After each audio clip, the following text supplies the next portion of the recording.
showing behind the scenes? Yeah. No. It's in front of me. We got behind the scenes. I'm We just got saying, live. I don't know if you want We're to live. We're good. No whiteboard anywhere? I'm saying like. Yeah, it's behind you now. All right, welcome to season 3, episode 1 of the Tony Mac Show, Whiteboard Wednesdays.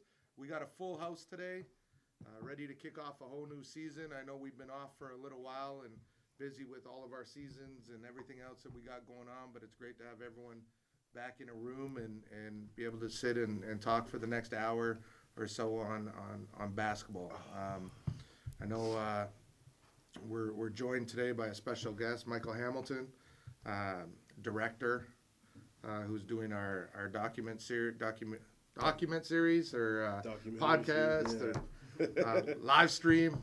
So you'll see a whole bunch of cameras in the cameras, and welcome, Michael. And we're going to get into a little bit of what you've worked on in the past.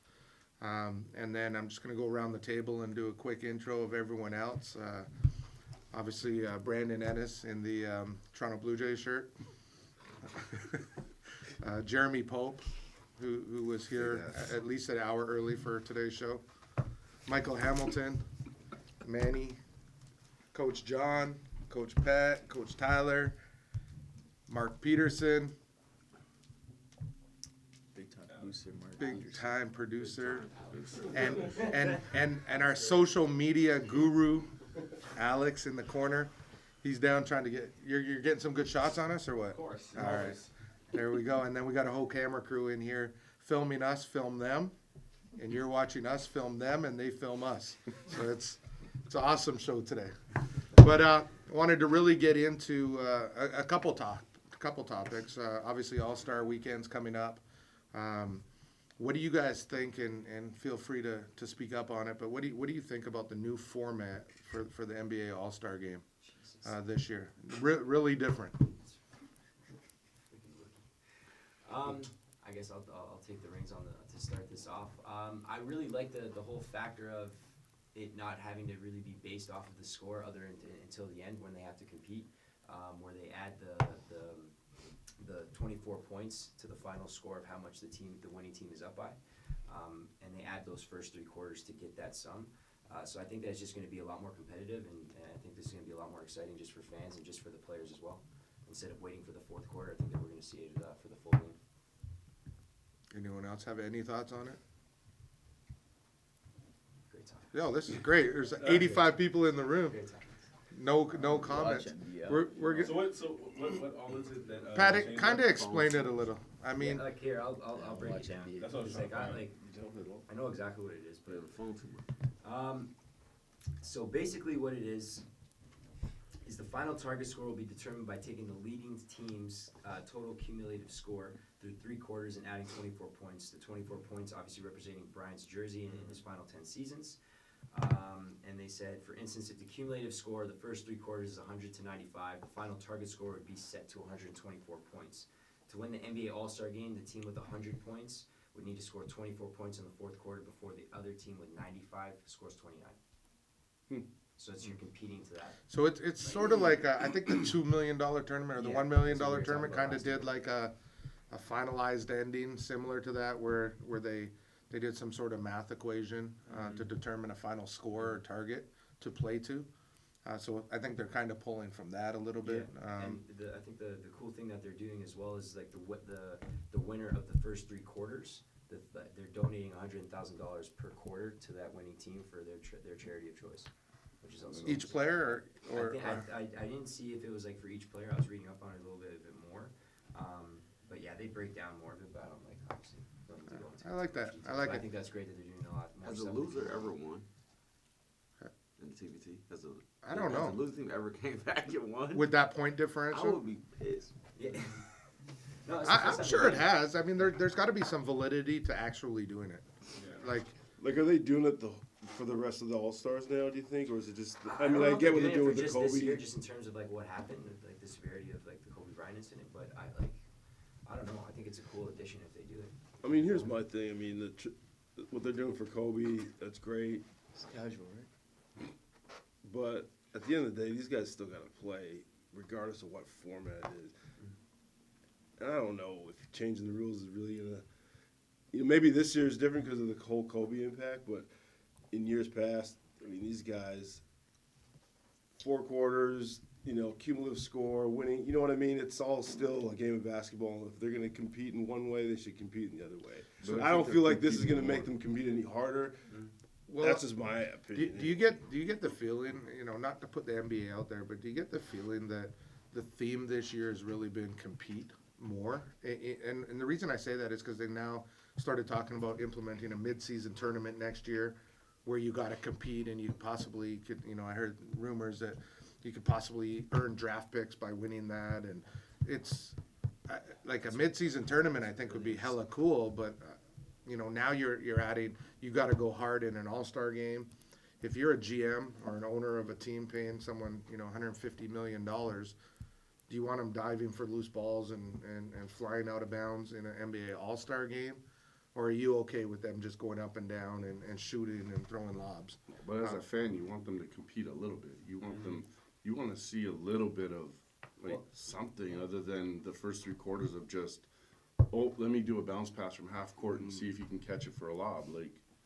Do you think they should get rid of the fan voting? Yes, 100%. Yeah. But I think also, like, to touch on your point, John, is like you're getting a chance also to see, and this is what people always do, is like the arguments become is who's that best guy, whether it's in position or whether it's just the overall best player in the league. Like, you got, now it's not West versus East, which I wish it still was because it's the tradition of it, but now it's Team Giannis versus Team LeBron. So why not have those 2 top dogs go at it and compete? And I know that they do that in season and games with their given teams, but just I think that if you see it in an all-star format a little bit more, and especially with all the great pieces that they have, and there's so many young guys actually this year too that are added to the game. I mean, It could be pretty interesting. Alex Caruso had a ton of votes this year. Like, Right. how the hell does that shit happen? Right. Like, that's just not What's the whole John Scott thing that happened in hockey, right? Where the he fighter. was a fighter, he gets voted in the NHL All-Star game, and he ends up winning the MVP, and the NBA or the NHL kiboshed that. Fan voting, man. I get why they're doing it to implement fan interaction. It's a fans game, but I don't know if I'm gonna insult anybody if anybody's Trae Young fans, but if there was no fan voting, he would not be a starter, and Right. that snubs guys that should be in the All-Star game that are not in the All-Star game. Yeah, a lot of guys got something this year. Yeah. In my opinion. But there's a lot more parity in the NBA now as well, and I think you started to see KD leave Golden State, and you start to see these super teams. Everyone's going to go back to like we had 1 this and 2. conversation yesterday. They're going to go back to the Jordan Pippen, the Kobe Shaq, the kind of like Batman and Robin on each team, the duos, and start to go at it. And I think it's gonna make for a better NBA. But I think they need to do something. I agree that the players deserve the money they're getting, although it's astronomical. They got to do something with the salary cap that can't allow 4 or 5 guys to team up like that and take over a team. Yeah. But I mean, it's always, it makes for good TV too when you get the Raptors against Golden State, and you get the team that actually works harder beat the team, and obviously had a lot of breaks and things go their way, but you could cheer for the underdog as well and want to see the big guy fall. So jumping in, speaking of the NBA, but just basketball in general, around the room, what would be one rule that you could add or change in basketball right now? I got one. The hockey assist. I think the hockey assist in the sense of, like, you watch guys play and that next pass is really why they got that basket. And that guy should be rewarded for making the right play at the right time. So in my opinion, I think that would be one rule that they should add in.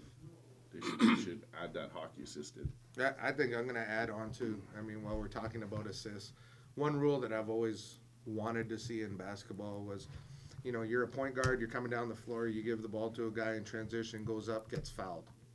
Goes to the line, no assist. If he not, I'd like to see that. If he goes to the line and knocks down 2 free throws, then it's an assist. If he gets fouled on a 3 off an assist, he makes all 3 shots, assist. And I think that would potentially, I don't know what change it would really make in basketball, but I think it would still reward those guys for making the right plays Yeah. and the guy for It could be attacking it. Could be a it. great pass into a great shot. Yeah, Great finish. and I think that's one that I'd love to see. That trickles down to the younger kids and that kind of effect to the game. Yeah. Because now the younger kids are looking at it like, oh shoot, this guy made that extra pass. This is what coach is talking about the extra pass and why he's making that extra pass. And then again puts emphasis on just making think- your free throws. I think when you look at basketball, you get a guy take the ball out of bounds, baseline out of bounds, and he passes it in, and they score. That's an assist, and the guy's still standing out of bounds. But yet, in game, you make the right play. The guy gets fouled. It's not an assist, and I just think if they added that, there's really no impact to the game whatsoever. You'd see assists go way up, and I think those points are a direct relation to something that happened, not just a free throw and not just a foul. So, anyone else around the table? Yeah. What- Yeah. One I thought I mean, some people might find it funny, but I think so. A lot of times you see when guys attack. I would say if someone was to go up to dunk, and a guy goes under for a charge, I think if the kid makes the dunk, it's an automatic block. But if he misses, it's a charge automatically. I think just because as a fan and as a student of the game, whenever you see someone going up with that type of force, that takes a lot of guts. You're pretty much almost risking your career in a way. But I think if you make that dunk, you deserve that no matter what. If the kid was already there, stationary, whatever it is, if you make that dunk, it's an automatic block. But Automatic block or automatic bucket? automatic bucket. Yeah. Okay. It's a block. He goes to the line for his free throw and It's stuff in like terms that. of the But if, call. if but if I go up and I miss, Then it's a charge. It's an automatic charge. Yeah. Because he I think it takes out some of the referee's decision Interpretation. making or interpretation of it Yeah. is make or miss. And a lot of times referees, if you go up and dunk on someone, they get a little carried away and call a block anyways because the dunk was so good. It's just a matter, they want to call that. We had that conversation, is someone, I can't remember who it was, it might have been me and you, Jeremy, or we were all having a general conversation, but when referees, they want to they want yeah, to it was change the Jeremy. charge call because the referees are so animated when they get to call a charge Yeah. that they really overdo it. And it's the same thing. I've been there when someone's dunked on someone and the referee will turn to you and be like, "Oh shit!" And they're fans of the game too, or they wouldn't be reffing. They might not be good, but they're fans of the game. Anyone else? Any other rules? I just think to add on to Brad's point, because we were talking about this at Washington. One of our kids got dunked on in practice, and we all was laughing, and I was GA. And my mentor, my assistant coach, he texted me and said, "Well, you're laughing and that's fine. I'm not mad at you at all. But what makes you think that kid is going to take a charge again now?" Because psychologically, it's well, if he determines that by the time I get there, I'm gonna get dunked on, coach. How many more charges is he going to take? Just in the terms of a kid and psychologically playing the game and trying to win and make winning plays. I was just playing devil's advocate to your deal, but If it's not as long, that's the real thing. 1,000 more. It's if it's in you to do it and sacrifice for your team and you believe in it, they're gonna jump in there and at least try every single time. It's kids that are, playing double dutch. They don't know when to jump in, jump out, and they're apprehensive about it. I think that those are the kids that will start thinking that ain't worth it. But I think when you step in and take a charge, it changes everything. For your team, it changes momentum, makes the other team think twice about going to the basket, gives you more possessions, and then it's a sign of a form of toughness. You could stand in there and take a charge. That says something about your character, in my opinion. I think taking a charge as well really predicts where the game is going to go as well. I think taking a charge can be a bigger momentum shift in terms of seeing a dunk or a dunk on. And a lot of, I think, especially nowadays in the game, I think that it's kind of disregarded and not as valued as much. Would you rather see a kid step in and take a charge, or go up there and meet at the top and try to block them? Because I think kids are so. I think the charge also, and it's going to contradict what I say, but it's also a bailout for not wanting to get essentially dunked on, versus trying to chase them down and meet them at the top. and try to block that shot. Now you're saying in terms of As like you're chasing there. down and meet him at the rim and block him, and then also in terms of chasing him down, meeting him in the spot, and then taking that charge. Yeah. That's what you mean. Yeah. I feel like if you're athletic enough to challenge someone at the rim, I definitely say go for it. But if you're known to like, be like an under the rim type of player and stuff like that, Yeah. I would definitely suggest going for charge And- because it's more in your benefit. I think it's like touching on both points. Q yesterday. So one of our players yesterday in our Rise Prep game, he could have solely off the fact that he's just athletic as all hell. He could have sprinted back, and whether or not he was taking the charge or he just got back and just played sound defense and walled him up. If he just got back, he would have had that stop or could have drawn a charge. Instead, he did that little, like we always see, that gather up that weight. We're like, damn, if this guy really gathers to dunk on and you miss this block, you're getting dunked on hard. But I'm gonna reward, hats off to you regardless on this block attempt, and he blocks it.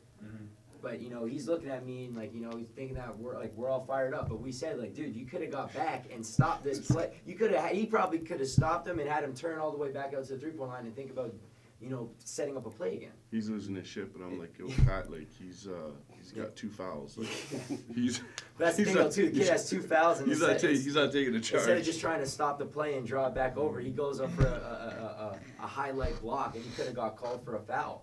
But I think it just kind of plays into both factors. That's a tough call. I think kind of what you're saying. If he's athletic enough, absolutely go up for that. We're getting into, I think perhaps my and a lot of guys in the room's favorite time of the year. March Madness coming up, conference tournaments coming up, Final Four coming up. Can we just let those 2 go? Yeah. Oh, that, Can we just let those 2 go?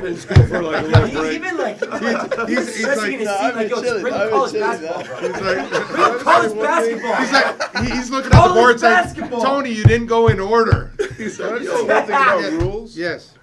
And it's more of an observation. Maybe I missed it, but when did the NBA change 2-step layup to 4-step layup? And You even said that shit to me yesterday. what? Okay, here's my thing. Like, Mason these are the Thompson best did players not in the give me 4 world. steps. these are supposed to be the best officials in the world, and you can't call Yeah, a rule that's been implemented since the beginning of the sport. absolutely. I hate that. And it's not even like, The walk, the inbound. as a fan or a coach, you watch a game and you'd be like, was that a charge? I think that was a charge. It's not even one of those. It's egregious. Yeah. Where the guy Six he's steps. walking in front of the ref with the ball. Like LeBron walking up the court. Kemba does it too, Hello. yeah. Kemba Like, does it what do you too. guys attribute Westbrook. that to? Is it Westbrook. laziness? I think- Is They it? actually- I think they the actually NBA is a walk show. They actually I walk think- It's entertainment. I think they don't It's wanna. entertainment. They don't wanna. It is. It's like going to Broadway. It's like going to a musical. It's going. It's What going we to a said- ballet. It's an. I'm not gonna say it's orchestrated, but it's a show. You're paying a ticket to watch a show. You're paying a ticket to watch Yeah. players do stuff that not everyone can Experience. do. And if Not they everyone let can that travel away, like that. but again, it's those are high level athletes. Those are they're guys. I get it. They should be held to a higher standard. But at the same time, you're not buying a ticket to go watch LeBron travel.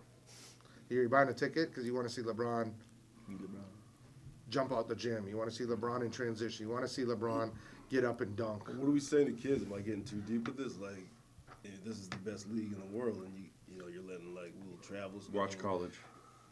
Yeah. That's what you tell. That's what you tell kids. Yeah. Watch college. Don't watch. Listen, NBA. we say it all the time to our kids. Like, I don't care what happens in the NBA. College basketball is what you have to be watching because that's real basketball. Right, you're going to. I mean, you start to look at even FIBA right now and the whole 0-step.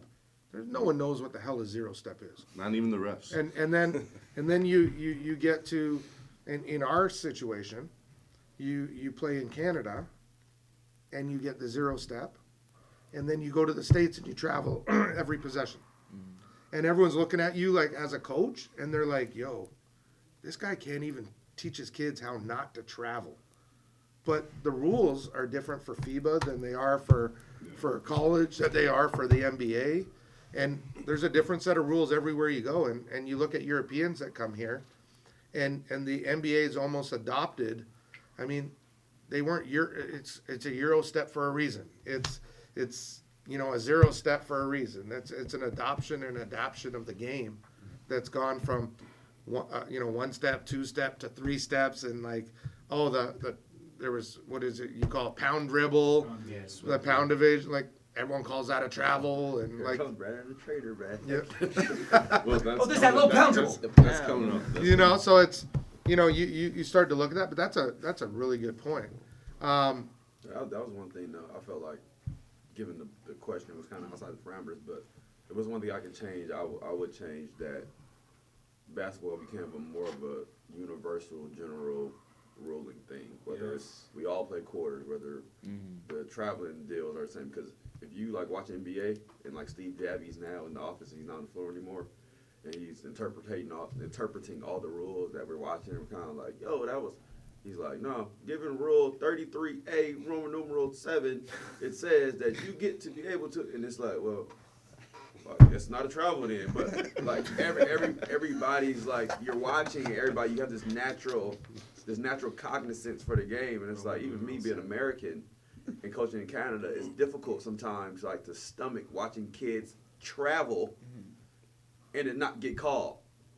So it's like, when I go to the States, or then we go to the States, and then we traveling. And I'm like, see, I knew I wasn't tripping, but like it just depends where you are. So I just think it So would think make about this. everybody better. and it'd be Rule a better number game. 44.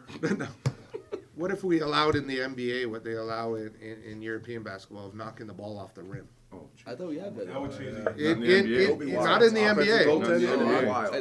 Offensive It's goaltending. I think it'll be wild because the NBA compared to EuroLeague, it's a much more athletic basketball game. Do you not think that would be a good for the game to see guys actually chase it down on free throws, the balls bounce on, knock it off? Like, would it Yeah. not Kawhi wouldn't have add? made that But it's shot. such a fine line to determine what's No. what's Wouldn't have made allowed. that shot. You know what? That's a valid point. Kawhi Leonard, Game 7, Philadelphia, to send the Raptors on. If that ball's bouncing on the rim and boom, someone knocks it out, it hit the rim 5 times, no? Yeah. You would have to. You might have lost that you would game. have to But it's such a actually fine practice line, it. though. Yeah. Like it's such a fine But line. they do that's my whole point. Melvin Ejim, if anyone's ever watched Melvin Ejim play, Melvin Ejim plays in Europe, and he is a master of knocking the ball off the rim on free throws, on missed shots. It's a skill. I try to get my guys to do it in that games wall up, here, bro. and they look at me and, coach, it's a lot harder than you think. Like, you just don't know when to go, how to go, where to go. You got to practice it. Ball's on the rim, it's got to be a habit. Ball on the rim, get ball off rim. Like, And your natural It's like instinct boxing out and must really rebounding. tells you don't touch it. yeah. So it's like you're kind of like you got like that Conflicted. fast to decide. Like, oh, let me go grab it. You just Like, might as well just go do it. yeah, unless it's At just that point. Yo. But off, if like the Kawhi shot, if a defender pulled that off, it wouldn't have went in. And I get why they had that rule because it looked like it wasn't going to go in, but at the last second it kind of trickled in. But offensive goaltending should be allowed. Like if I'm on the Toronto Raptors and I should be able to just kind of put my hand like up. it's and our just- team. Yeah, it's my point. it's my shot. Yes, I'm my shot. finishing I up should a be able to missed just shot. like nudge it in.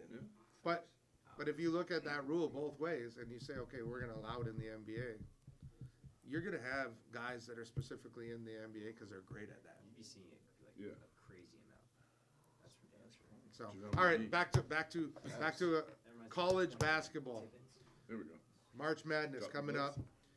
Final 4 predictions. We did this on the show last year, and I know this is going to get a little heated around the room because the guys and their love for college basketball. But who wants to kind of kick it off and start us with who? On a 4?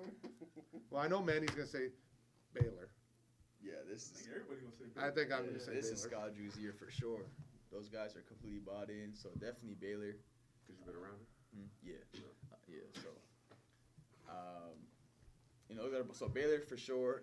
I think Mark Few has a great group this year at Gonzaga. They're definitely gonna, I think, make a push for that. And then coming on our side, I think this is a year that Kansas also gets back because of Dotson and Azubuike. When you have a guard and a big, you always have a He's been chance. playing well, right? That's Very good. well, yeah. And then lastly, Rocket with Seton Hall. I know we had a big. I like that choice. We had a big locker room debate over this, but I got to see them play, and you always see them on television, but when you could see them get coached and the way they're style to play. I mean, they're old, and of course Tyrese, who played for us last year, is on a team, so you naturally root for them. But Seton Hall, Baylor, Gonzaga, Kansas. So I want to see how many I get this year, but Who'd you say sorry? Baylor, Seton Hall, Kansas, and Gonzaga. Gonzaga. See how close we are? See how close we Yeah. are. Because did we? Yeah.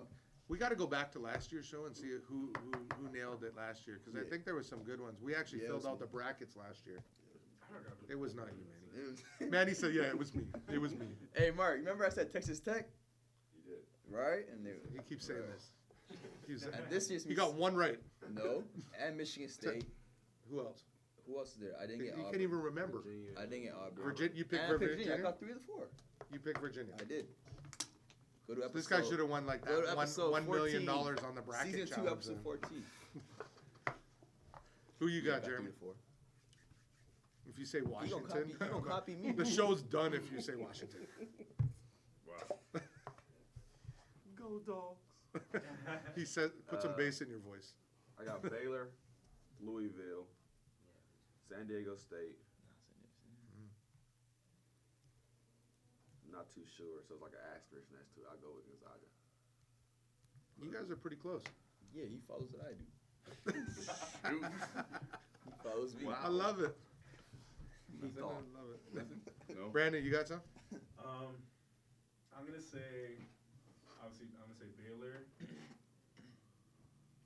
I'm gonna say Louisville. Baylor, Louisville. Seton Hall and Auburn. Oh, I like Auburn. I had Auburn too. I like Auburn. I think. You think he wins Coach of the Year this year? Bruce Pearl? Bruce Pearl? No. Why not? What are they? 19 and 2 or something right now, or Yeah, but I think 21 and 2. 21 and 2? I think Scott Drew wins National Coach of the Year in a landslide, in my opinion. They ain't lost since November. Yeah. They ain't lost since they lost to Washington. So Oh, I knew Prince- something Washington had to come into this. I mean, it's only a fact. How's that NBA team in that city? oh. Oh shit, it's gone. Just joking. I like Washington, anyways. Ty, you got anything on? Do you have any? I watched it right now. So Oh, bad. Ty, not Pat. Give Ty, Jay. our strength and conditioning coach down there like, yo, the only thing that I get to participate in, Pat cuts me out of now. Jeez. Bodied him right up. Yeah. Go, Ty. He I just, haven't been able to yo, watch much of fucking college idiot. basketball, but I have heard a lot of good things about some of these teams that I've seen up here. I do like Baylor. They have a really good squad this year. I didn't even know they'd be this good. So that was definitely a surprise. I like Dayton as well. Dayton, I've heard a lot of good things about Dayton. They got a senior top. squad over there. Yeah, for sure. I'd go with Kansas as well. And then probably go outside, maybe San Diego State, possibly as well. So that's probably my final four. See, damn it. 4-0, that's crazy. Yeah, that's crazy. San My Diego little State. cousin, the starting point guard, Yeah. KJ Fagan. What's happening? We out They here. ain't it. San Diego ain't it. I can almost assure that one. Who you got, Pat? I'm gonna go with Kansas, Louisville, Kentucky, and West Virginia. Kentucky. Yeah, West Kentucky. Virginia. Ooh. West Virginia's a good one. They're hooping They right are, now. they are. They're playing all right. Yeah. I like them. What you got, John? Damn. John's gonna pick 1, 2, 3, 4. No. Baylor, No, San Diego. Tylon's team. Go ahead, John. Come on. Washington, just for Jay. Washington. Auburn. Auburn and Kentucky. I'm leaving Washington in there for Jay. You know. Hey, that's real though. You gonna get that one? They know, last, I they like- last in the pack right now. What's Oral Roberts Fourth. in the pack? No, or the something. Oh, What? In their league, they're fourth. oh. What league? The Summer League. You ever heard of Summer League? You heard of Pac-12? Everybody heard of that. He don't even hoop or nothing. And he still heard of Washington. He don't hoop. Washington. They're crickets this year. Y'all crickets every year. I'm looking at.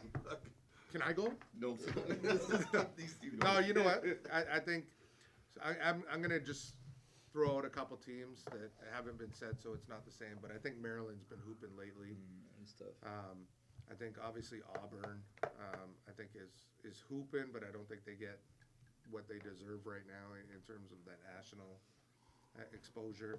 And then I really think Seton Hall, just because the depth of what they've played, and if they can win the Big East tournament and come out of there as Big East champions, I think they got a legit shot at that.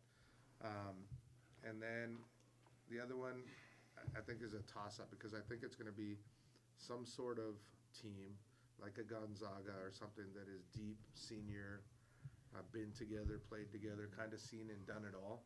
That goes for a longer run there. Do you have anyone? Oh, I yeah, have go. not watched one game of college basketball this year, so I have no skin in the game. None? Not one. Who do you Not even Montana? Nope. Who do you think is going to be the sleeper to make it far? Like a dark horse team? Yeah.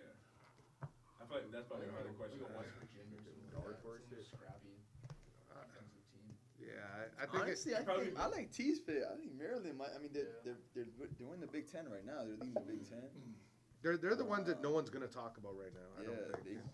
yeah, And what's the best conference in college basketball right now? the Big Ten. And they're leading the Big Ten. They got a Them shot. and Penn State. They got a shot. So we're going to go on. I introduced you a little bit earlier, Michael. Michael Hamilton, who's been spending some time with us up here. We're in the middle of a documentary series. I want to just kind of give your background and let you talk a little bit. I know that you've worked with Steve Nash on his documentary. I know that you were responsible in the MLK documentary as well. What was it like, or kind of explain to us, kind of working with Steve, working on the MLK documentary? What was it like? I mean, when you look at Steve Nash, he's a legend. Yeah. When you haven't really touched anything that hasn't been a legend, including us now. So, but tell us a little bit about your background. Yeah. You're a basketball guy, obviously, so working with the Steve Nash was probably a pretty fun one. But Yeah, it was pretty cool. No, for sure. I'm definitely played all my life, and basketball was, when it was done, it was kind of like, what's next? And I found that filmmaking had similar kind of attributes to it. It's a team business, and it's collaborative. So I really kind of enjoyed that transition. And yeah, it sounds cliche, but for me, it's all about the story and the talent that you're talking about, or you're following, or you're documenting. I think if they don't have a good story, or if they're not personal on camera, there's no point in doing it. So Steve was very interesting, and the battle with that film, and it was so long ago, it's so hard to talk about because I forget a lot of stuff. But the battle with him was potentially, Hall of Famer obviously, but he didn't want to talk about himself ever. He shied away from the spotlight. He and it sounds a bit like cliche in the sense that it took a lot of convincing, put it that way, to get a guy to commit to doing a film about him. Most people would be feel kind of honored and humbled, and you know what I mean. But him, it was almost like sickening. So that was the first hurdle, overcoming that, and once he kind of bought in and saw that, I was harmless, and what the story was going to be about, he kind of bought in. And it's funny because now he hated that kind of business, and now he's got his own production company. Like all players seem to gravitate towards the film and TV when they're done their career. So yeah, it was pretty cool just to be able to be with him at the tail end of his career and just kind of talk about a legend. When you talk about basketball in Canada, he's always in the conversation. And I know the game has changed, and the dynamic has changed, and the players have changed, but he's kind of the OG in the sense of he was kind of one of the first to kind of do it, which is kind of cool. him and Rick Fox. Yeah, and there was no blueprint at the time. You know what I mean? So I think these kids, it's way different now. Playing in Canada, it's just like there's no borders, it seems, anymore. So, but yeah, it was a cool project, and was super happy to kind of be able to tell his story. And then MLK. Oh man, I tell you, when they approached me, so it's a company out of Vancouver, Network Entertainment, and they do a lot of great films, and it's part of the I Am franchise. So it's always about a deceased personality, and it's like I am MLK, I am Paul Walker, I am Chris Farley. So it's all about their life, and they approached me to do MLK, and I was just like, I'm in 100%, you know. And it's funny, like, you know, playing ball in the States, working in the States, but living a lot in Canada, you know, you feel like I don't think people really understand the magnitude of what that man did, especially Canadians, Americans, African Americans. Yes, maybe, but as for me, I thought I knew everything there was to know about the civil rights, you know, and I felt like, oh, this is going to be a slam dunk, like, you know, but getting into the research and actually delving into who he was, I was humbled. Like I didn't know half of this stuff, you know. Like everybody knows the "I have a dream." You know, you say MLK, they'll quote you the "I have a dream," but he was obviously way more than that, and you know. So the purpose of that film was just to kind of really help people understand, obviously what he accomplished, but he was just a human being at the end of the day. He suffered from anxiety. He was insecure. He felt fear every second of the day. Someone wanted to kill him. Imagine walking out the house and knowing, like, am I going to make it home today? We don't have to worry about that shit. That's what he lived in. That was the dynamic. So it was kind of interesting. And, yeah, it took like 3 years to kind of make. And it was for Paramount. And, yeah, it was one of my probably favorite projects I've ever done.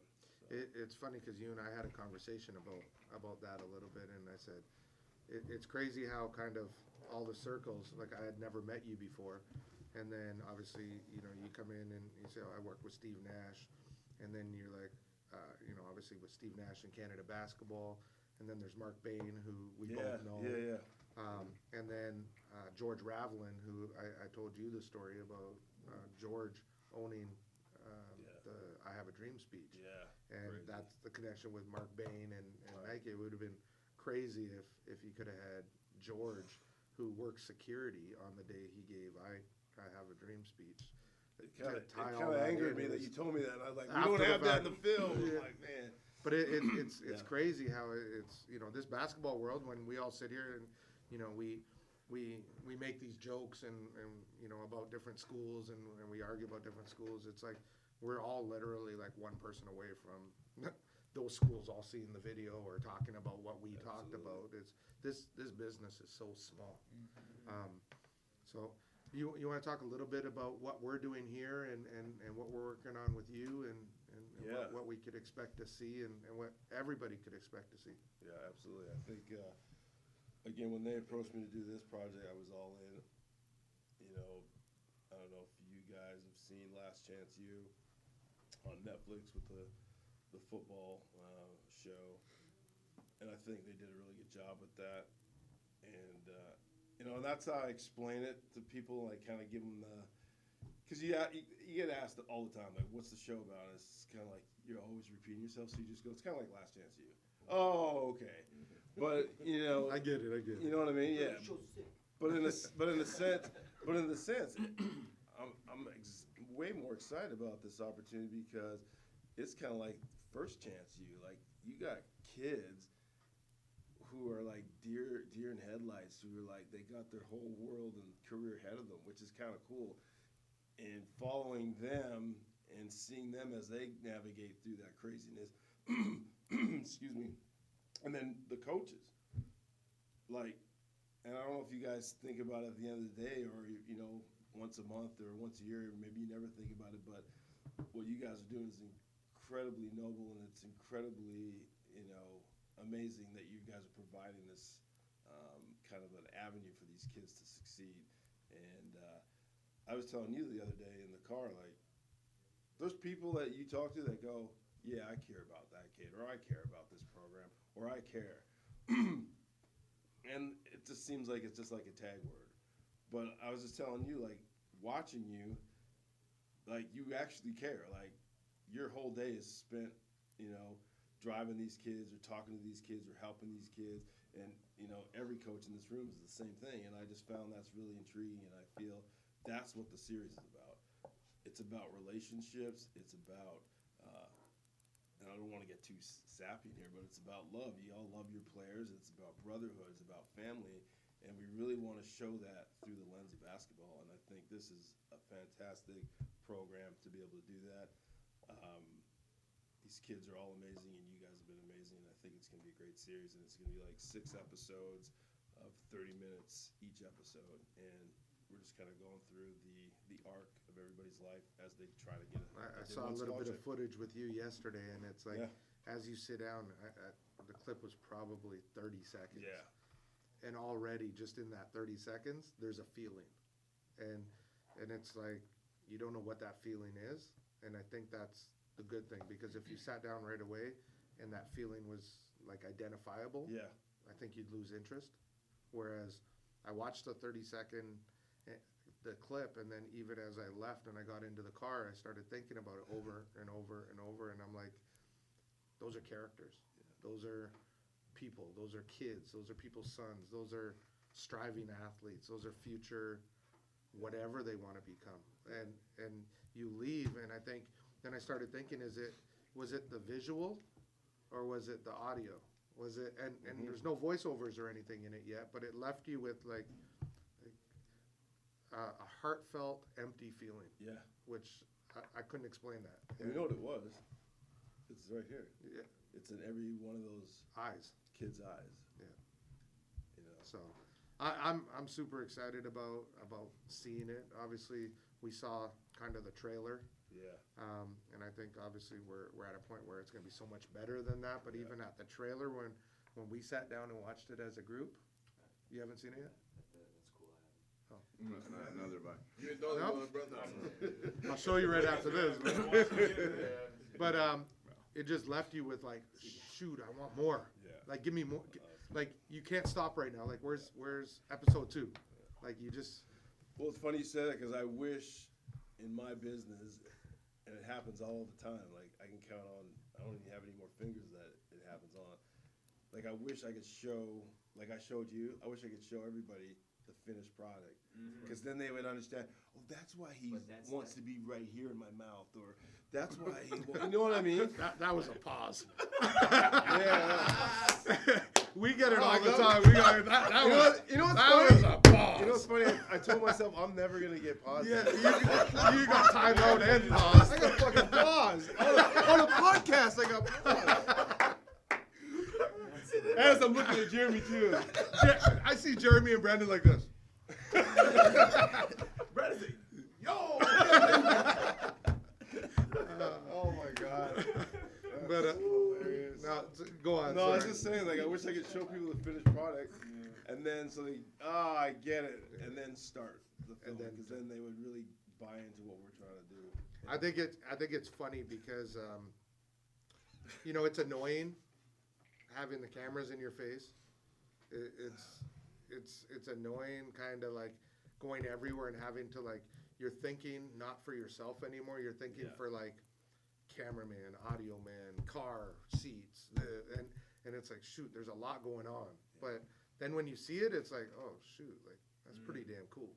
And I had that realization point, and I think you did to an extent too. And we were laughing because the boom guy is the guy that always like gets to me because you turn around and there's like this boom in your face. But we went to Times Square in New York City, and everything stopped. We were in New York City, Times Square, and everything stopped for us.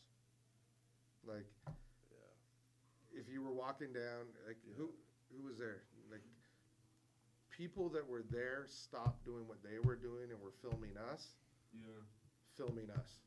And the cop ran right over to us right away and said, "Oh, you guys can't film in here and do this and that." And like, it was just like it all of a sudden, as soon as there's cameras, and I think it's cameras are one thing, but as soon as the guy's there with the mic, everything changes. And it was like I felt like we were in New York City where nothing stops, and I felt like everything stopped for like that little couple minutes. I think the guys also found it funny when like we're taking a team picture, and then everybody started taking Like, a picture. we did a team picture and everybody lined up there, and all of a And sudden it's everybody just like did- everyone that was Like there taking randoms? pictures in New Yeah, York, it's they random. all stopped and started taking filming and like, yo, who are these guys? So Like, the guys what are they fun. doing here? Yeah, that's Why what are it all is, these but cameras here? That's what it is. Like I think, and like if I'm thinking from like outside looking in, like if I see a bunch of people and I see all these cameras, like oh, like maybe these guys are somewhat important because there's people taking time out of their day to follow them and record them and stuff like Right. that. So I get why people like we're thinking like we're doing the stuff that they do. Yeah, But kind of what you were saying that, yeah, it can get annoying with the cameras and all the process of doing this. But it's all, you can almost attribute it to the basketball with you coaches, and I'm sure you guys have said the same thing. But you give me 2, 3, 4 weeks of your life, and I'm going to create memories for you guys. I'm going to create a legacy up for this program, a keepsake that you guys will look back and like, oh, that's pretty cool. And it's the same thing in basketball, right? You tell these kids, you give me, 4 years of your life or whatever it is, or you give me an hour of your day working hard, and you're building memories right now.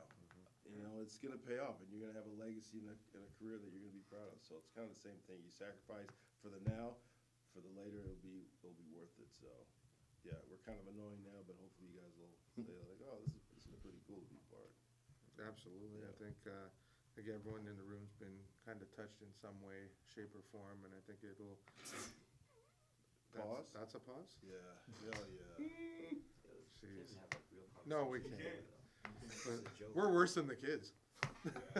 I blame college. But no, I want to thank you, obviously, for doing that and also being on the show today. And I Yeah, think, appreciate it. we're going to keep blasting through and hopefully get season 2, 3, 4, 5, 10. I want my wife to be able to log in and say that she's folding laundry watching our episodes instead of, what's she watching now? Well, when we were kids, we would watch Fresh Prince. Yeah, she's watching some other one where it's the guy that did Friends. He like films himself now. It's almost like a real life TV show. No, I don't know. Uncommon Behavior or something or. Real life live stream. Yeah. Have you ever seen that? No. I actually watched it. It's hilarious. But anyways, besides the fact, Brandon, we had on there two other kind of topics here. One of them in terms of trainers. What did you want to kind of talk about training specifics and? Yeah. I feel like with that, just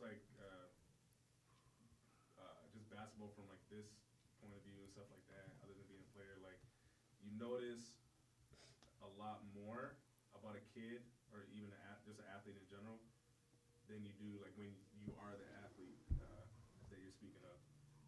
So like what I've realized, like especially like being a trainer, is that you can't teach a kid, like everything.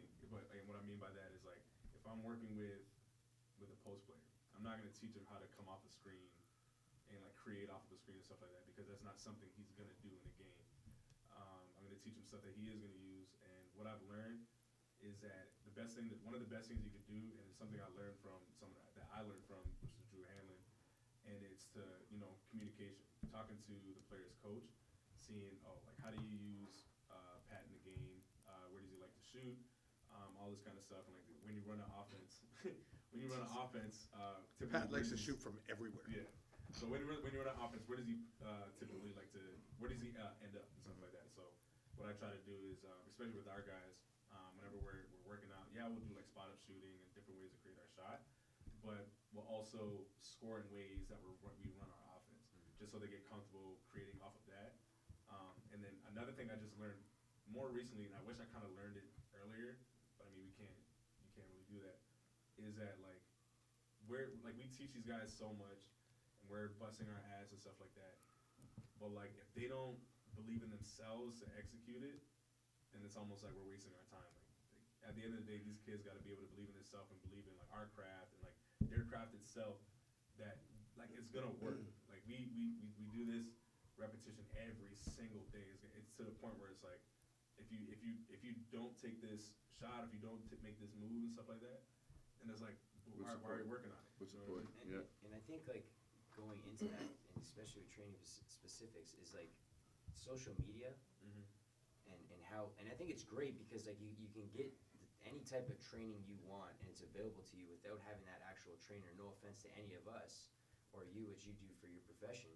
It's just that like you can get that training and do it on your own if you really wanted to. But the thing is like it's you're seeing a certain type of coach that works at a certain level, a certain pace, that has his own work ethic, or a player, same thing, that has worked so hard to develop that. And everyone thinks that it's just like this, right? And it's the very same, but like vice versa for kids that come to us in our program. They all think that just because they walked in the door that it's going to be that finished product that they see on the walls, but it's a testament to each and every single one of those guys, and we know it because we've seen it, whether it's guys that we had when we were here or guys that from the past when we weren't. They all had to earn that right. And I think that, you know, going into that mental aspect is the fact that social media is you see guys that, you know, you might not, and this is a factor to any of us as players who recently were there. You see a guy that you thought or feel, and you're confident in that, you know what, I'm better than this guy. And, you know, he's in a better position than you are as a player, and you know what, that's just life and it is what it is. But, you know, the thing is, like, you could have been in those positions if your mental was there. And I think a lot of it is because you're seeing that person in that position, you're actually stunting your own growth and your progress and and getting better and your focus when you're actually in those workouts because you're focused on something else. And we talked about it this morning. You know, one of our players yesterday, and you're gonna kind of laugh at it, but he's our shooter, our knockdown guy. And I strongly say that, and he's someone that sometimes doesn't even hit a 3 a game. But I truthfully can say that he's a knockdown shooter, misses 2 free throws and 2 threes yesterday. Yeah. And that is strictly, I can confidently say it's all mental. And a lot of it I think is mental because he's someone that if we sub him, for example, he never gets, he might be down over the fact that he's out, but he'll understand why he's coming out. Yeah.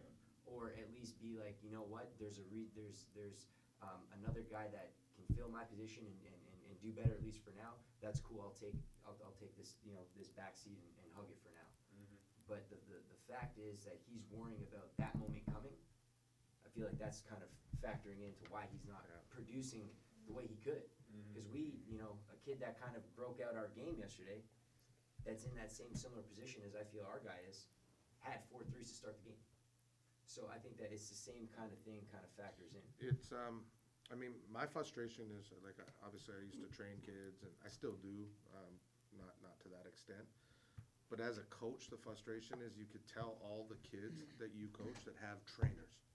Yeah. And the reason I say it is because they come in, they over dribble, they want to prove that they could go, you know, cross through the legs, behind the back, double step back, jump shot. Like, we're not doing that here. Like, you're not going to be doing that either. And if you ever plan on playing college basketball and you do that, you're probably going to be on the bench more times than not.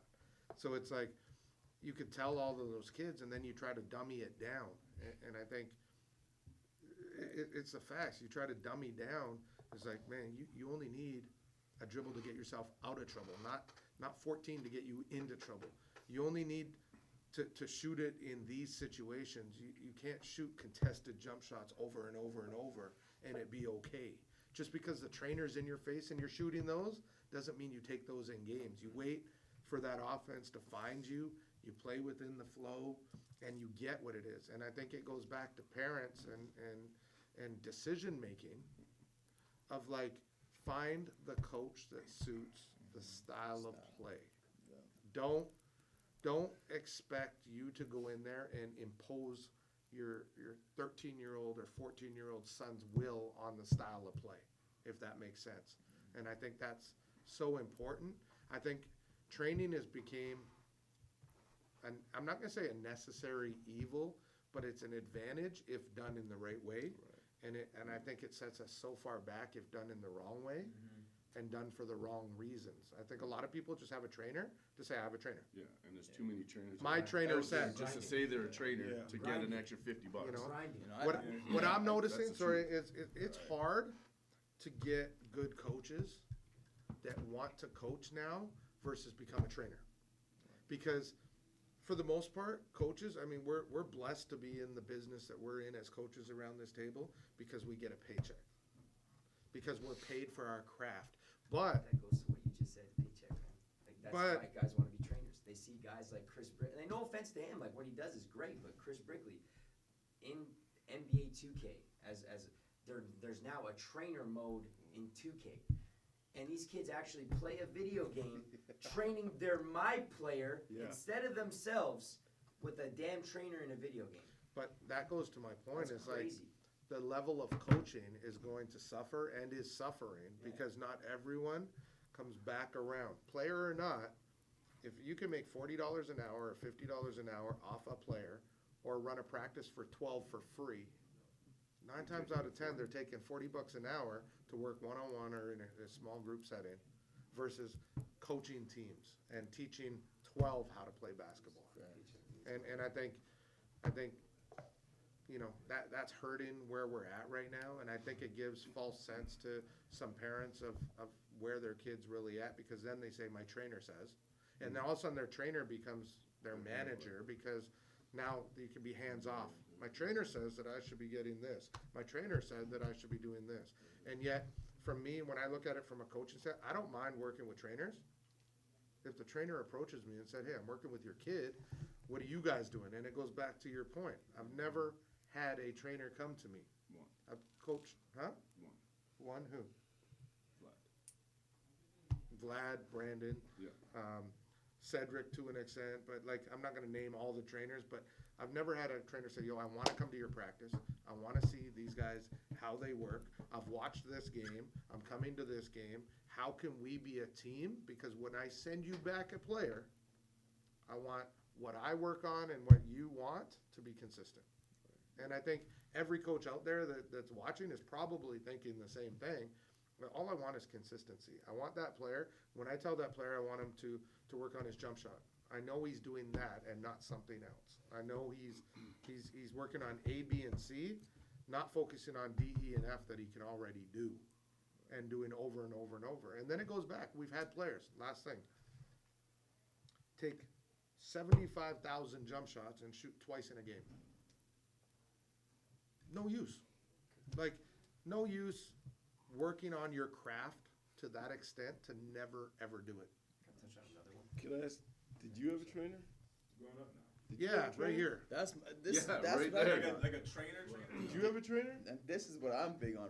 The point you're getting to right Yeah. there, like you can finish off. No, but- I know you're about to say. I went toward the end, but that wasn't like having a trainer That's wasn't what I'm saying. like, I believe- part of my makeup as a Exactly, basketball and I think player. that's what the issue is with the generation that we coach now. You know, I feel like everybody is trainer. No one, kids don't. There's they times I don't feel play. disrespected. Kids that haven't you played need to go get a basketball. trainer. Kids haven't Because chased- my kids practice haven't is chased going to solid training. rebounds, Oh man. my God. And if you want to practice more, stop spending $300 a week on a trainer, and we'll get in the gym more as a team. Because I'll give you what you're looking for as a part of a team, and your son will understand how to fit in as one of 12, not one of one. Because part of the deal is like a lot of things that I feel like as being basketball nerds, like there's still a certain foundational level that you have to come into a certain situation at, whether it's coming up to us, whether it's going to junior college, whether it's going to Division I, whether it's going to the NBA. Like if you just ain't played basketball and you don't have your own natural cognizance of playing the game, of figuring things out, that's just something that we, even as paid coaches, can't give certain kids. Because they just never, they haven't been in the battle, in combat enough to know, like, oh, when he slapped my hand across and he put his knee up, that equates to, like, you don't have your own cognizance about it. And we're trying to, like, we're kind of trying to, like, how they do these simulations, like, when you're training for the war and you're flying the plane, and it's like, Flight simulator. Yeah, like, you're trying to simulate it. And then when they get into real-life combat, it's like, Smacks you right in the face. yeah, like, God yeah. damn. If you've never seen a double team come at you, or Yeah, you never seen a real there life you go. double team, a 6'7", 6'9" dude blitzing a ball screen. Like, we can work on ball screens with cones all day, but But that's how I feel about shooting. Like these days, like the value in a shot is different when you got to chase your own rebound. Like we that's- talked about that. Yeah, like We talked about that. if you have a gun passing you 100 balls, or you have a trainer that's passing you every shot, it's different. You know what I'm saying? And I know when I'm training, like, and I think if everyone's honest in here, you start to train a guy by passing it to him a certain way. You start to find where he needs that ball to be in that pocket, and you start to adjust to that. his point guard on his team ain't never passed him a ball. I Like- throw Benny shitty passes like- all the time on purpose. Like, Yeah. Fact, I do the same thing. Like- because I he throw can't bad catch- but balls. when you he get can't in, catch but shit when you get into sometimes. repetition, shooting 20, 30, 40 shots, and you're just this. Mhm. As a trainer, you're not thinking like, oh, it's gonna be over there. Like you're just you're saying he needs shots, he needs shots, he needs shots. That's one thing I thought, and I actually learned that from watching when Jason Terry was playing. It was when I think Tyler was on the Bucks, and I can't remember who JT was playing for, but his coach was like throwing him bad passes because in the game it's gonna happen. Mhm. So that's one thing like I started doing a couple times. Like I throw like a high pass, like a good pass, like even a low pass, just so they get comfortable. Like even like if we're coming off of the screen, whatever, and they lose the ball, I'll like yell out, finish it, because you might be in a game and you mess up. I don't want you to stop. And just Well, run back. when's the last time in a game a player on your team has said make a good pass? You don't hear it. That is key. A good pass is a good shot. I remember talking to Steve about this, and he said when he was in Phoenix in their glory years with Amari and all those guys, he would say that obviously he has the ball in his hand, he's the floor general, and if a guy was shooting too much or he wasn't playing within what the system was at that time, he's so precise with his passes, he would deliberately throw a bad pass. So they would, you know what I mean? Like he might be coming into his steps and he gets the ball nicely here. And he might throw a bad pass, so he's kind of disrupted his movement, so he can't do what he usually does, which is kind of interesting. And it goes to that. But even that though, that's like you got to be a high level, Did he have skillful. Did he dude. have a trainer tell him do that? Probably You got not. to be a high level, skillful basketball mind to like. In the course of a game, say I'm gonna throw a terrible pass enough to where And it wasn't terrible. It was uh, slightly enough yeah, to where yeah. he can't shoot it, but also to where like I ain't turning it over either. Right. That's high level basketball, dude. It's different. Now, we're sitting here talking trainer. There is some great ones. Mhm. There really is, and there's a lot of really, really good ones, and then there's a lot that are just doing it to do it. And It's so like the player development trainer deal is a whole nother conversation for another time. Yeah. In terms of like what that means being this and what that means being that. and then what do we have? We had one that I know is near and dear to John's heart. I mean, 10 I've been minutes. seeing it. I've been seeing it, and we'll be quick on it, John. That's But, only 10 minutes. That's quick. We, you know, I see it with my son's basketball, and you coach my son, and I sit in the stands, or once in a while I'll sit on the bench. But all these little kids, teams sitting in zones.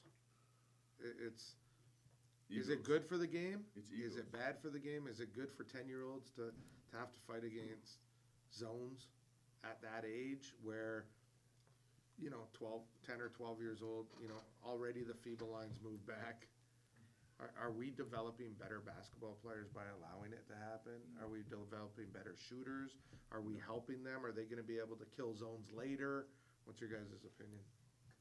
In mine, I don't think it is because like I think especially at that age, like 10, 9, whatever it is.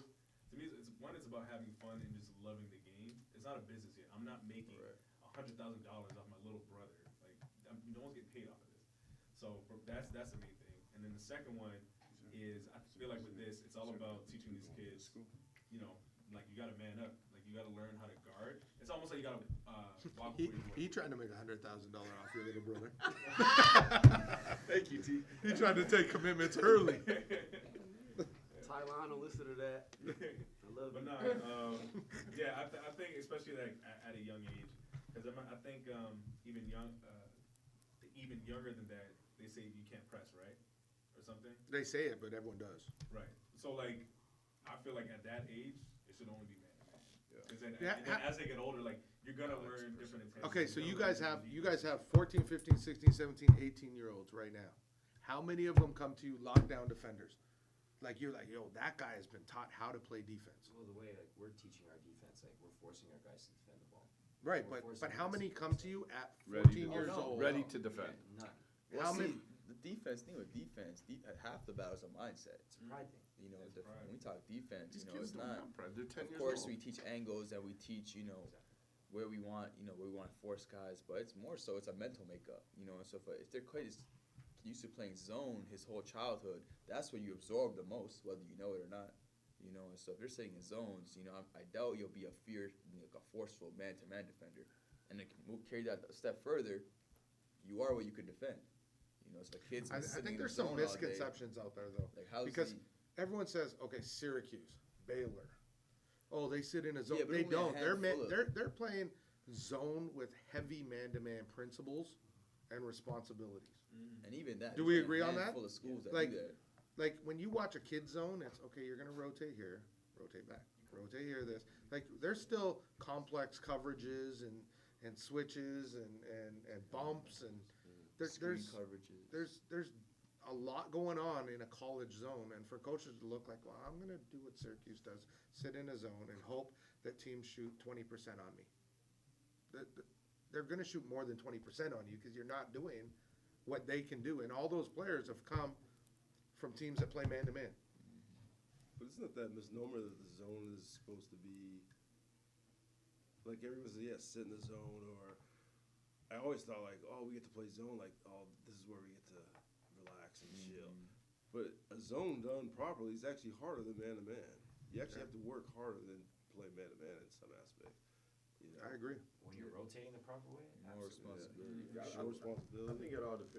I mean, that makes sense. Like it all depends on level, because you know, you start doing a Syracuse deal. And if you were to break down Syracuse roster for the last 15, 20 years, Special. if you were to type cover of- all the names, the height list will probably be the same.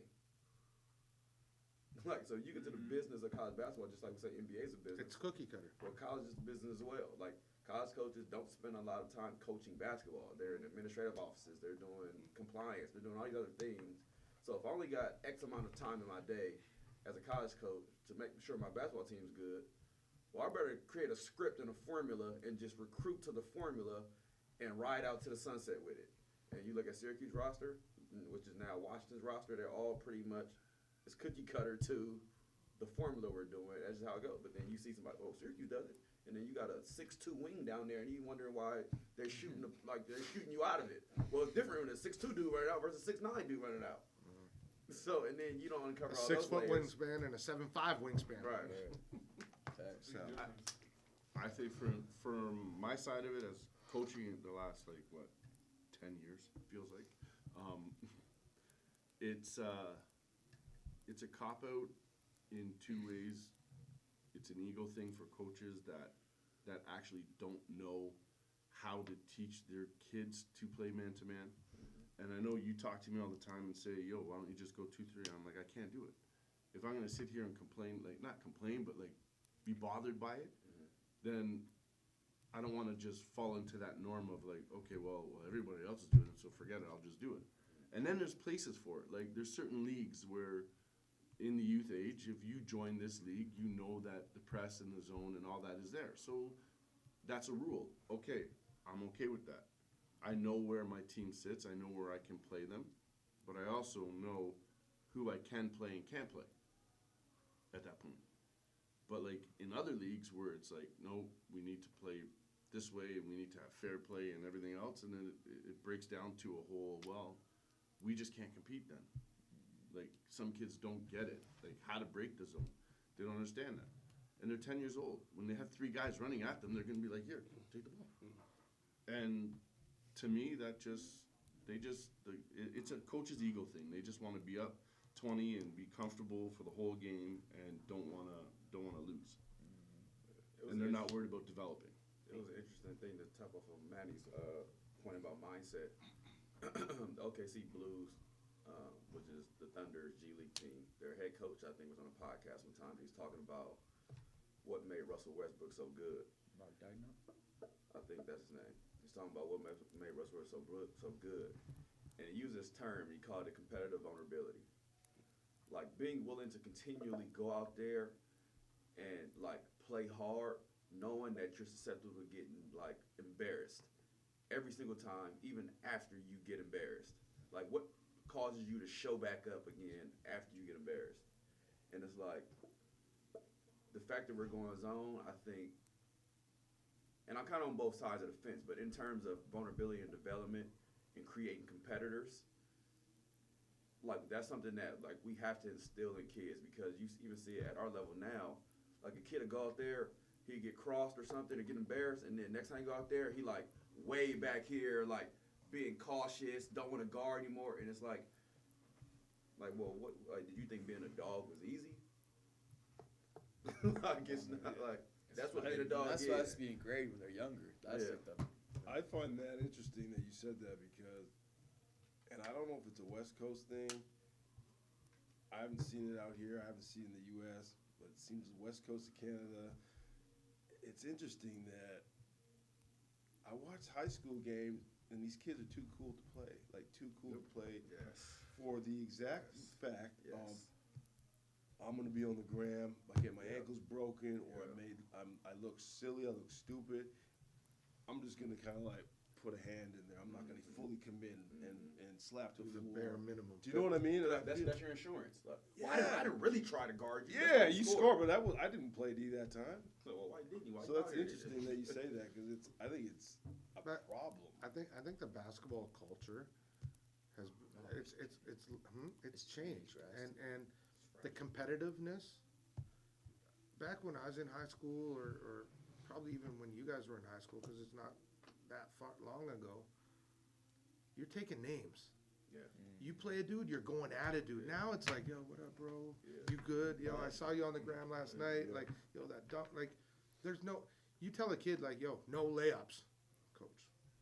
That's You my got a dog. layup. Yeah. Like, that's my guy. They talking at Like- halftime. Like you Yeah. can't be like that, and that's where the NBA.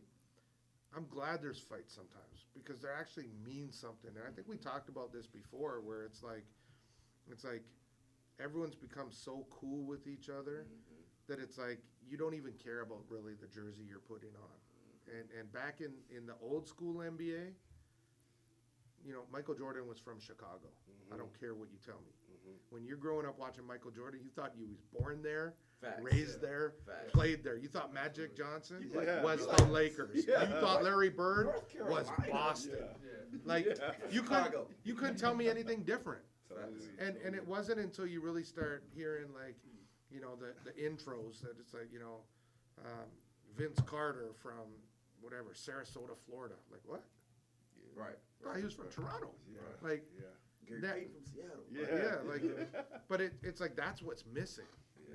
It's like a fan base, and that's why like I keep saying the Toronto Raptors, and I've never been a huge Raptors fan, but they gravitate to the players that embody the culture of Toronto, and that's hardworking people, and you believe, you know, Van Fleet, you know, Kyle Lowry, yeah, he's from Philly, but he's still like he loves Toronto, like. You get that feeling. DeMar loved Toronto. He was from Cali. Yeah. You know, so it's like we need to get back to that. Like you look at KD. Is KD Brooklyn? I still look at KD as Oklahoma. I still look at Harden. I look at Harden now as Houston.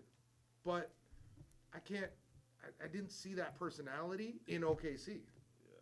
You know, so like we need players to embody and want to and it's the loyalty in the business. There's no loyalty. You want a player to want to be with a team forever and see what they build around that guy. That starts from a youth development standpoint though too. Like Absolutely. teams, like even John's age groups. You know what I mean? Like teams are just like or kids or parents especially. Jumping Just team to team to it's team. bigger, better Bounce deal. around. Yeah.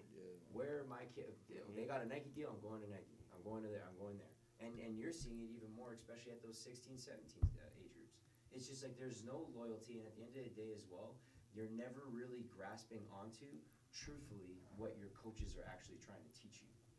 Well, And it's it's great to it's the get- path of least resistance. Yeah. Yeah. Oh, my son's gonna Like- play Yeah. 15. Go 20 where you're minutes not for sure. really going to be coached, but say you're coached, so Yeah. you can do what you want to do, Yes. and then be coached. Like It's funny. Recruiting Even, at Tyler 10 years played old. With, like Tyler played with James. It's like James graduated high school at 7. I was 08. So I grew up with James, Drew Holiday, Brandon Jennings, like Klay Thompson. Like we literally were in the same Southern Section playoffs every year, same preseason tournaments every year. Like, and you see him now in the NBA, and like the way you watch James, you think he's cool. Like it's just like off. Like, but these kids, like I was in the games with him. Like James was trying to take your head off. He was trying to put his shoulder through your chest and like let you know that you're just not better than him. Can we not bring up stats? Did he not average 30 in college basketball? No, he didn't average 30. But I also tell people See what he averaged at Arizona I State. think it was like 17 or something. But I always James tell people, James has been the best player on his team his entire life, outside of when he played with KD. That's the only time James in his life has not been the best player on his team. 19. Like James is a dog. When you watch him, it's step back. You're fouling me. But he's a dog. Russell Westbrook's a dog. But look what they're saying dog. about Kobe. Like you hear all these stories, like Kobe going in the locker room and taking away Kobe's shoes from all the players on Yeah, his you're not team. good enough for him. Like you, Cussing Like- out in the middle of practice. like that's a winner. You know what I mean? There's not very many people that know how to be Get out of the winners, gym. and that's the tough part right now. When we say we want dogs, you know, people say, "Oh, dogs." Like, I want winners. A winner is someone that is a dog in everything they do. You know, so That's where you kind of gotta love him or hate him. Russ, he doesn't like anybody. You know what I mean? Like he just wants to win, and yeah, it's interesting that. That's funny. He made a comment yesterday or 2 days ago. Somebody asked him about Rudy Gobert. Like, how do you feel about going negative Rudy Gobert? He's like, so? I'm gonna do him like I do everybody else. He's just taller. Like, I'm put it right in his chin and I'm laying it up. Like, Love it. but that's what we need. Yeah. You know, that's that's what I think, for the most part, where the appeal of college basketball comes, because you have that there. And that's something that's going to stay with you for life. Like I say it all the time from a American patriotic standpoint versus a Canadian. When you know I'm down in Texas, I'm in Houston, and someone will come up and introduce himself to you. Hey, I'm Jeremy Pope, University of Texas. Like, man, you 60 years old, you still saying you're from the University of Texas? Like that is who, like, that's their name now. They're an alumni of a school. There's something. And so when you're a college kid and you walk in there, you either become that or you're out, and you embody what that school is. And it's kind of the last time now, and that's why I love college basketball. Is it's the last time they actually embody that. It's the last time they're going to claim something. You know, so cool. I think today a lot of great topics. I know we went out for a bit. we gotta end it on everybody. I give a Kobe moment. A Kobe moment. A Kobe moment, something. I got one. I think it's I'll only, start. It's only fitting. So All-Star weekend, Toronto. My program, CIA Bounce, got a amazing opportunity to sit down with Kobe for a good hour and a half, one-on-one. So select kids from our program got to meet with him for a one-on-one session and just pick his brain in an open conversation. And I think him, and that was his last All-Star game as well, I believe. And for him to A, do it, and B, put everything he had into it, and just be open and honest and motivational and like down to earth, but yet aggressive in Kobe's way, I think was an amazing opportunity that I think the kids now are 18, 19 years old, and hopefully take some things that they may have taken for granted in that speech and apply it to the rest of their life in whatever they do. So I think there was that one. And then the only other one that I have was when Tyler was drafted to the Phoenix Suns. His first NBA play ever was a jump ball against Kobe Bryant in the first game of the season, Lakers and Phoenix. So it was kind of like you watch that play out, the jump ball, and then you get all the guys that Tyler, was a part of the program sitting with Kobe and talking in his final year. I think those are kind of my two memories of like the real life Kobe, not what I saw on TV. Yeah, I never personally got a chance to meet him, but I think what stuck out to me was that was the first jersey I ever asked for. It was like back in the day we saw were NBA jerseys, and I remember asking for a number 8 yellow one when he had the mini afro, because that's when I kind of started watching basketball. But I remember that being my first jersey I ever asked for. Yeah, I got to interview him for the Nash film, and man, the night before I was super intimidated because he gave us 20 minutes after practice at their facility. So we set up, and he comes in the room, and he sits down where John is, and I'm where I am. He's just staring at me, and I'm like, fuck, I feel like I'm gardening right now. You know what I mean? Like, that's the look he kind of like,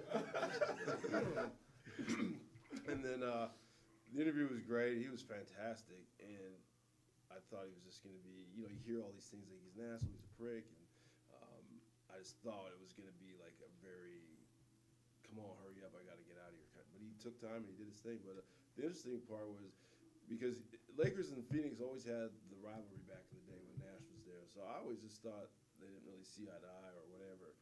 And I was talking to him, obviously the interview was about Nash, but one question I said, I was like, the thing about Nash is, everybody, he's not athletic, and I was going into my question, he stopped me, and he kind of like, I get sick and tired of hearing that shit. That's what he said to me, and I'm just like, what the fuck did I do?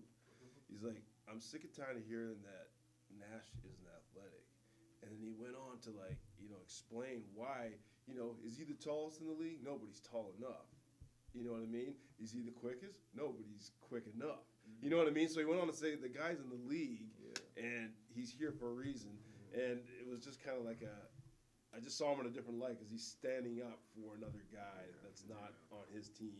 I thought that was kind of cool. Who ended up being a teammate, I think. He did, yeah. With the It Lakers. didn't work out. Yeah. Right at the end there, and then Yeah. Steve got hurt, I think. Yeah, it was too bad. Blame Damian Lillard for that one. What's yours? I started the topic, but I won't talk too long. I'm gonna cry. But like Kobe was, I was born in 1990. I think it's fair to say that Kobe was like for LA kids for sure, was like our guy. Like Kobe was our guy. From like him airballing. His rookie year was the first time I ever started watching NBA basketball, just by happenstance. Like he was our guy from his airballing to winning with Shaq, to us being terrible again, to us winning again, to him like thinking about leaving and not leaving, and us being bad, and him just riding it out. Like Kobe was our guy. Kobe was a reason why a lot of kids played basketball. Like there was nothing you could do or say about Kobe. Like Kobe was ours. And it's like, with being from LA and dealing with the Nipsey thing last March, and then now Kobe is like home in a sense, like it's taking a hit, and like we're losing legends, and like it's just you can go on about Kobe forever because it's like he went from high school, so then you would think like especially at that time like there's a lot of especially African American mothers who feel like but you got to go to college, and they teach young men like you got to go to college, like you need an education, like you need a fallback plan, but then you hear Kobe talk and speak, and you're like, oh, he don't need to go to college. Like he's so intelligent, he's so eloquent, he speaks certain different languages, and like people say it's becoming cliche, but like his second phase of his life was looking like it was about to be some greatness coming out of that thing, and it's just tough to wait. Like you think like those dudes are immortal, you think they're immortal, and when immortals go, it kind of like shakes you, makes you feel like, well, if he can go, Skip Bayless says this, like, and I remember it, but like, if he can go, I can go. And I think it just forces you to like, really hold on to people you love, and go about your day a little bit different. Makes you kind of check yourself. And at the end of the day, Kobe was ours, and that was a really tough deal for us, but I remember like I was sub Kobe. I played NBA Live. Kobe wasn't a starter. Eddie Jones came out at every tip off. every tip. You gotta pause, son. It wasn't graphics wasn't cracking like that back then, so it wasn't the referee with the ball. The ball was just sitting there. Pause. Eddie Jones, Kobe, sub. Let's go. Like he's shooting all the balls. Like That's how it went. Like maybe like we grew up with Kobe, man. Wait, like, how many years did he not start? It's like his first I two. think like I one. think he was two. Oh, just- I think he was an all-star by his second year, third year. So just one, but that was like That was one enough. He didn't start Too, for his too first- many. That was a good one. It was So like- he didn't start for his first it was like 2 Nick years. Van Exel, Eddie Jones, Should've left it for Eldon Yeah. Campbell, something like that. Kobe. Kobe. That's funny. I mean, I didn't really have like a real like personal connection to him, but like just like I mean like Jay said, like Kobe like really impacted all of our lives, like just like how he played the game and stuff like that. But one thing for me that stood out was his documentary called I think it's called Kobe Bryant's Muse, and it was his trials and tribulations after his Achilles injury. And all you guys know that I also tore mine, and just watching that documentary and just seeing like what he went through and stuff like that, that's where I felt my connection with him. It's like, man, like I suffered the same injury playing basketball as well. Granted, it was in a men's league, but You was getting bucks though. I was getting buckets. But yeah, just seeing like how he handled his and like how he said it felt and everything. I'm like, I felt that too. And then just like his rehab. Oh, I was doing that rehab. So just like kind of like just getting it from his perspective, like it kind of helped me in a way because it's hard. Like any injury like that, you had yours. Everyone here has, I'm sure, has had their share of injuries as well. It takes a toll on you like mentally, and like it's hard to like kind of like get yourself back out that hole. But like one thing I liked about what I learned about myself and then what just seeing Kobe is like you really learn how strong you really are. Mark, you got anything? Yeah, I guess. I was probably like grade 7 when I started getting into basketball, and I was watching lots of different games, but the one thing that sticks out in my mind was Kobe went on like a 10-game, 40-plus point streak or whatever, and I was just getting into basketball, so I was like waiting to see when the next Lakers game would be on to see if he would hit 40 again, and that I think that really sparked, my love for the game. That's cool. Alex? Alex?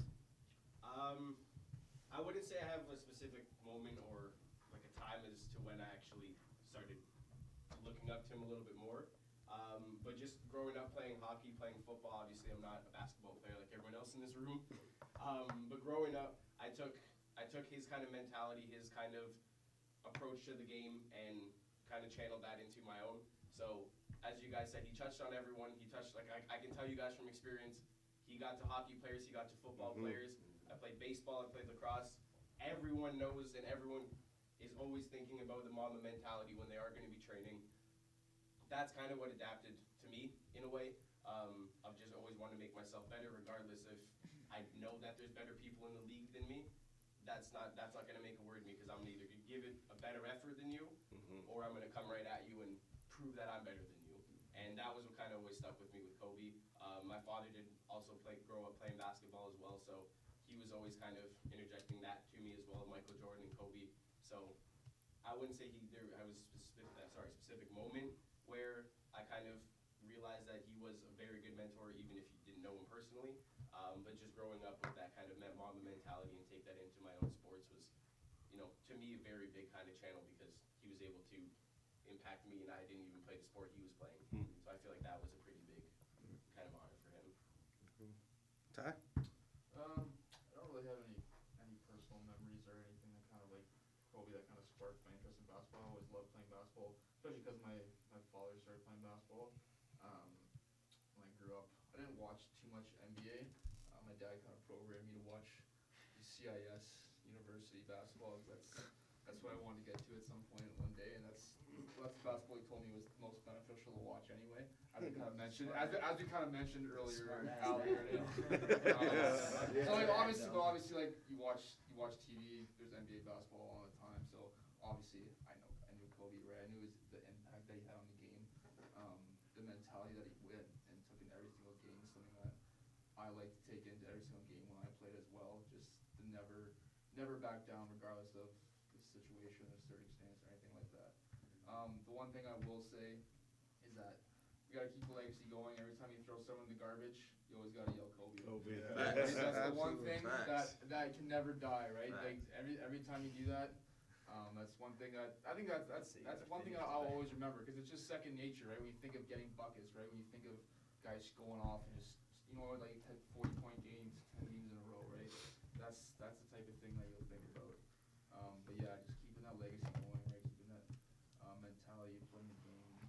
something that I think that Kobe really, in terms of his NBA career, was something that he will carry on for the next I always generation. thought he had the sweetest name. Mm. His name is Kobe. Kobe. That's fire.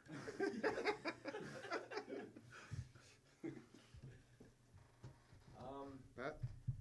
I'm gonna probably compare right there with Manny. It was the first, him and Tim Duncan. I was a big Spurs and Lakers fan growing up, watching the game of basketball, and Tim Duncan and Kobe Bryant were the first jerseys I ever got, and to this day are two people I still obviously look up to. I'd say a particular moment was definitely the beginning of that 2009-2010 season, and then just winning back-to-back championships, and a lot of it, stems from watching that documentary release, where he just goes and explains, and I think that this is something that's just, once again, I have continuous things that, fuel me and fuel my fire and keep me driven, but I think the one thing that kept me driven was, him explaining how he got to push his guys in those moments to go back-to-back championships with a team that he knew that was his own. Going from kind of being, and it's not really he was in Shaq's shadows, but for the most part he kind of was. And he took it very personally into terms of like you can't win on your own. And not even that he was on his own, he had great pieces and great fillers and good role players that helped